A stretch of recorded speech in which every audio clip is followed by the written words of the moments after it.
Hi everyone and welcome back to a brand new piercing-esque video, you could say. It's sort of like a mix of both two things.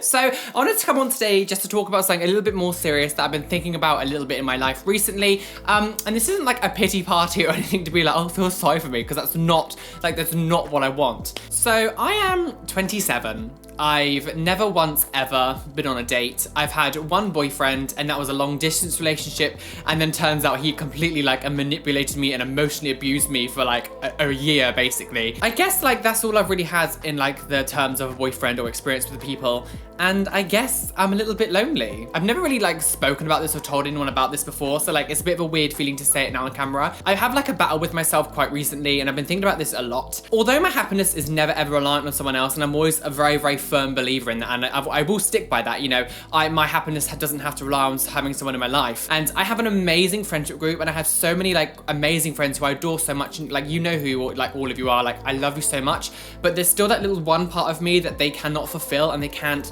let me explore and let me have experiences with. You know, it's not necessarily just about sex. Now, yes, that is one part of it, but there's there's parts that friends can't do, and obviously obvious reasons, just to feel, you know, romantically connected with someone, or, you know, and sexually connected, and just have that feeling of someone loving you.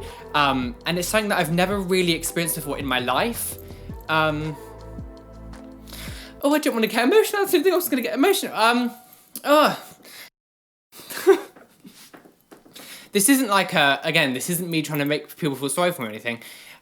You know, being LGBT, you know, you already put yourself into a box where there's less people, you know, people out there for you. And then chuck in the fact that I'm non-binary, you know, makes it even harder, because people don't understand. A lot of people are freaked out by it. Some people just get angry. You tell people these kind of things and they're just you're making stuff up for attention, and they really dislike you. And then you throw in on top of that the fact that I'm really, really into modification and modifying my body, which is where the piercing-esque style stuff comes into this. I will never ever change who I am for someone to like me, and that's something that will always be very adamant with me, and something that I'm always going to be very, very strong and, you know, defiant in myself.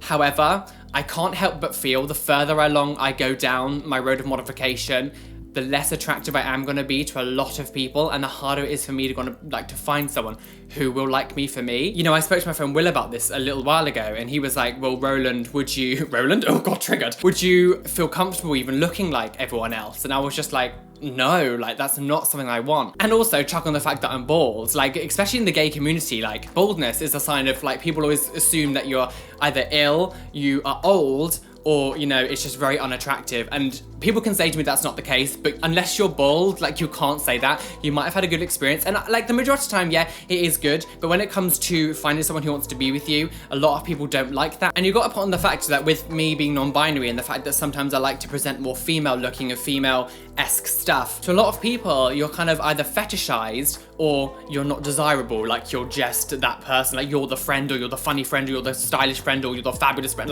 You're never really the attractive one who someone wants to be with you. And I'm a very serious person, and I know on camera I am obviously quite loud and eccentric, and yeah, that is me in real life, but you know, a lot of people will see that and see the way I look and see the way that I am, and instantly think I'm not a serious person, I couldn't commit, or I can't be with someone because I'm too, you know, crazy. I never want to be fetishized because I might look like a bad boy or something, because, you know, I'm modified or anything, because that's not the kind of person I am. I'm quite vanilla, actually. Most people think I'm a little bit sort of frisky, and I'm at it every night, every single weekend, I'm always hooking up with boys and stuff, and it's no, not me. Growing up in a really, really small town, I was never able to explore my sexuality and explore who I am, because there wasn't many people around there, and I was obviously quite not closed-minded, I was very closed in myself then as well, and I wasn't able to feel confident to explore that side of me. And now that I'm 27, I feel I'm kind of past that now, and it's too late for me to do it. I feel I'm being a bit of a Peter Pan syndrome case, where it's, you know, I never want to accept the fact that I'm getting older. Whenever I see any of my friends, they get with people and they get together with stuff and all that kind of thing,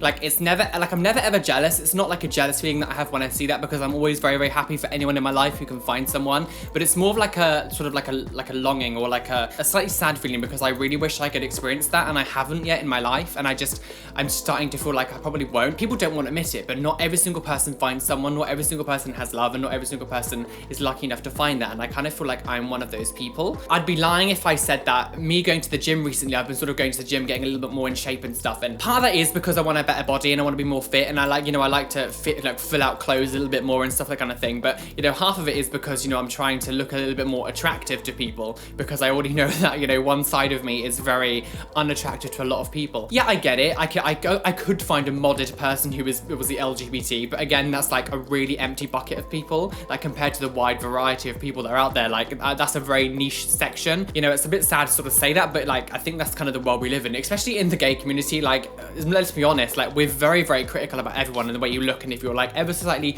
you know, bigger or too thin as time does go on, and I do explore this one thing that I do love, I'm very, very aware that I am going to be making myself a lot less attractive to a lot of people, and it's a very, very hard battle between myself, my brain, and like what I want to do, because this stuff makes me happy, but ultimately, is it going to make me sad?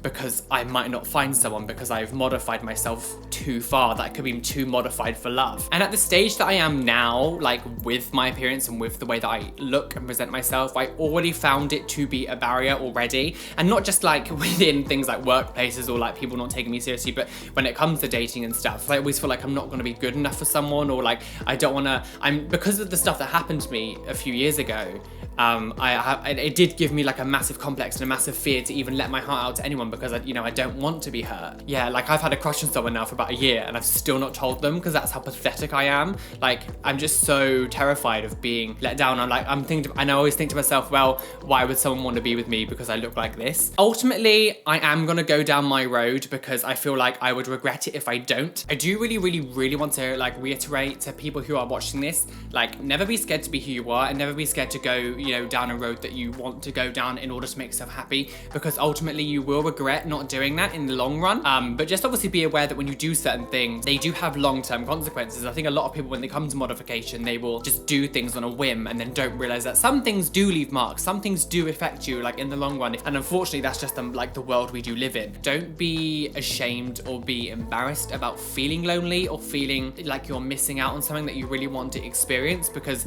like if you just bottle those things up to yourself, you won't make it, like it won't change, and you will just like hinder these feelings inside of you, and they will like manifest into like worse feelings. I think sharing it with you guys and all of you online here is a big step for me. You can kind of say this video is kind of like sort of like pointless in some way, because like I'm saying I'm sad and want, you know, would like to explore, but then I'm also saying, well, I don't care. Things like even Tinder, like I've had Tinder for what, 5 months, and I've only had like one match, and then that's it.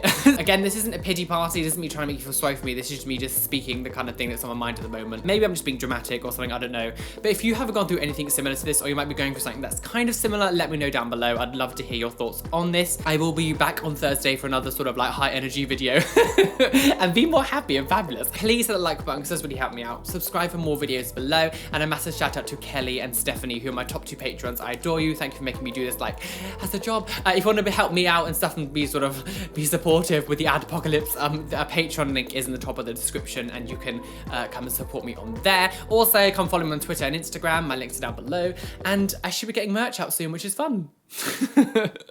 Bye.